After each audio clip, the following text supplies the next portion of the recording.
Bonjour, bienvenue sur la chaîne Réussir son business au pays. La chaîne qui va te permettre à travers des exemples pratiques et concrets sur le terrain de réussir ton projet d'investissement au pays. Ceci, quel que soit le secteur et le domaine d'activité.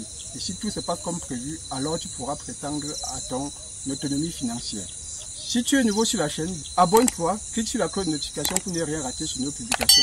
Et pour ceux qui ne me connaissent pas, je suis Prince Nguépi, entrepreneur amateur dans le secteur agricole et élevage, entrepreneur amateur dans le secteur immobilier et entrepreneur professionnel dans le domaine de la business intelligence, communément appelé BI. Alors aujourd'hui, on se trouve du côté des DA dans notre exploitation de bananes plantain, que ça fait 2 ans qu'on a lancé. Souvenez-vous, Monsieur Alain est là avec nous et c'est lui qui suit, à mon absence, c'est lui qui suit l'exploitation, qui met les employés, qui met les gens pour défricher, qui suit l'évolution des bananes plantain. Donc ça fait pratiquement 2 ans.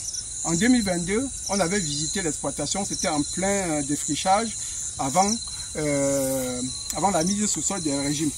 Et 2 ans après, on se retrouve là pour faire le bilan de premier cycle et on va regarder un peu autour de nous, voir comment le reste des plantains qu'on a et je prendrai le temps de vous expliquer qu'est-ce qui s'est passé.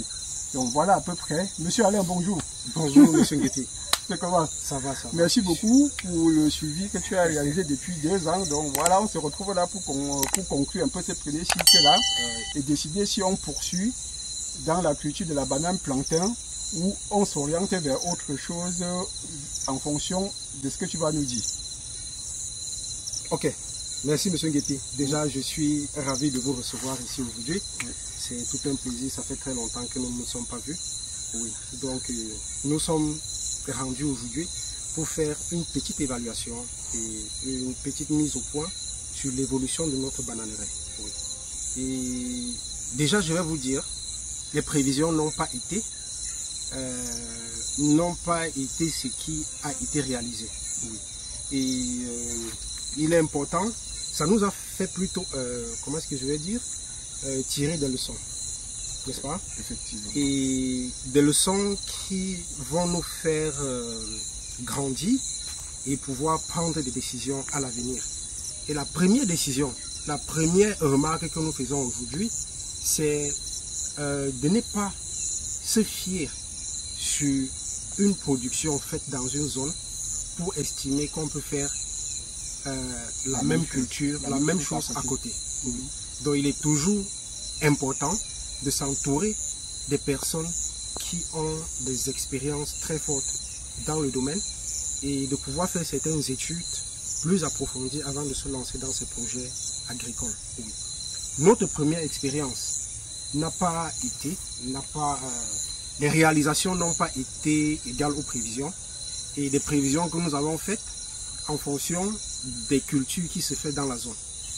Mais rendu à nos jours, nous évaluons, nous voyons que nous sommes dans une situation de perte, mais seulement nous avons fait d'autres expériences à côté qui vont nous permettre de prendre des décisions concernant la continuité de l'exploitation.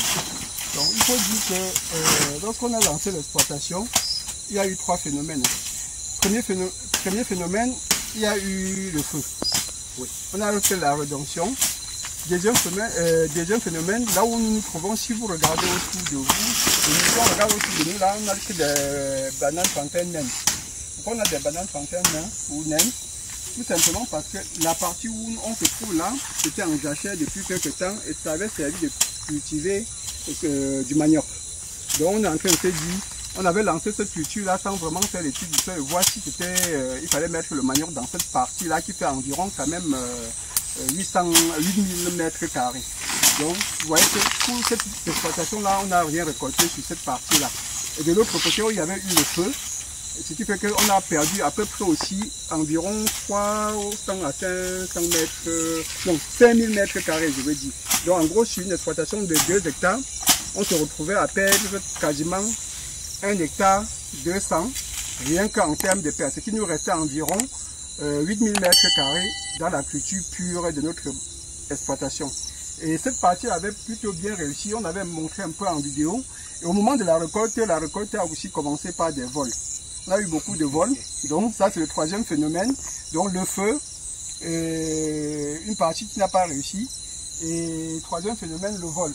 Mais ceci dit, normalement dans les prévisions qu'on avait fait, dans l'étude, il était prévu quand même que quoi qu'il arrive, rien qu'avec 50% de récolte, on pouvait au moins récupérer le capital. Donc, on fera ce bilan-là exact pour voir qu'est-ce qu'on a réellement perdu.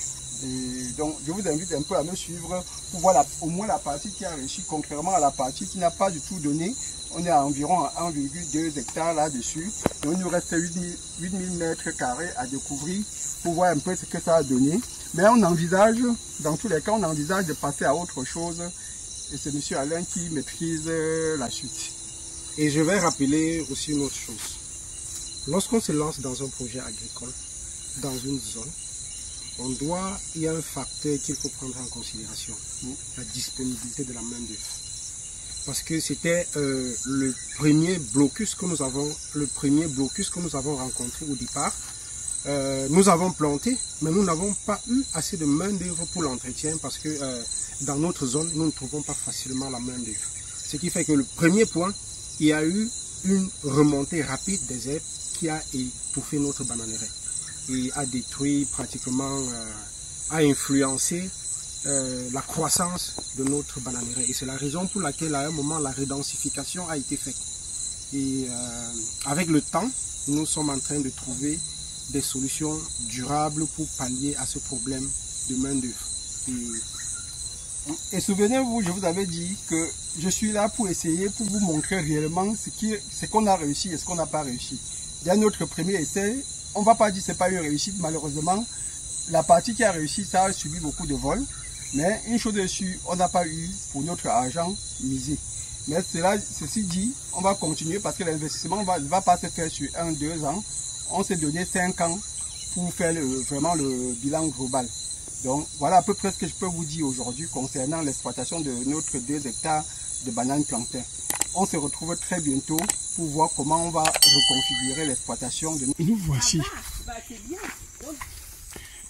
Nous voici dans l'exploitation de la banane plantain. On est dans le carré petit nain qui n'ont quasiment pas poussé. Et on va évoluer progressivement dans le carré. C'est ici qu'on avait eu le feu qui était venu de ce côté. Vous voyez, on avait repiqué, mais malgré ça, ça reste des nains. Hein. Ils ont presque ma taille après 2 ans de pousse. Hop, vous voyez, ce sont des nains. On va progressivement aller vers des espaces où ça a mieux donné. Et on regardera un peu les bilans. Donc, on a encore beaucoup de régimes là-haut. Mais on va, vous voyez, on va progressivement dans la partie où ça a donné. Bon, malheureusement, toujours beaucoup et trop d'arbres. Trop d'arbres à abattre, beaucoup d'herbes là. Donc, vous voyez, hein, on fait le tour complet du champ. Ouais, contrairement, il y a quelques mois, lorsqu'on a montré, vous avez vu comment ça avait été nettoyé. Et on est toujours dans le même cycle. Normalement, le cycle n'est pas fini. Donc,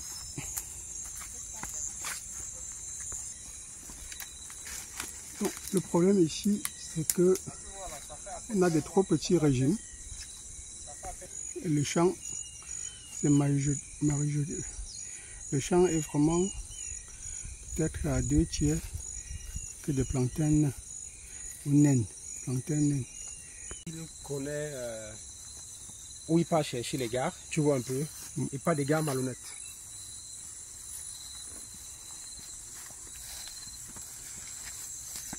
Bon, vous voyez, on a encore des régimes de plantains qui continuent.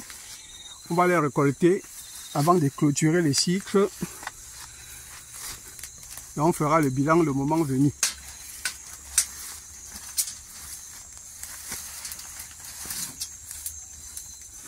Et le gros souci aussi que j'ai remarqué ici, c'est qu'on n'a pas de gros régime de plantains, contrairement à ce qu'on avait envisagé dans un premier temps.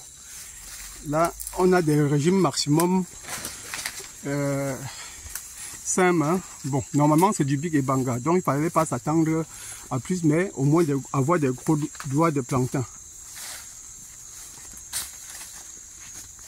Bon, on a surtout la forêt. Hein. Beaucoup de forêt. Il a commencé à défricher comme ça pour aller comme ça. Donc pendant qu'il est en train de signer là-bas, les dames nous diront encore. À ciao, très bientôt.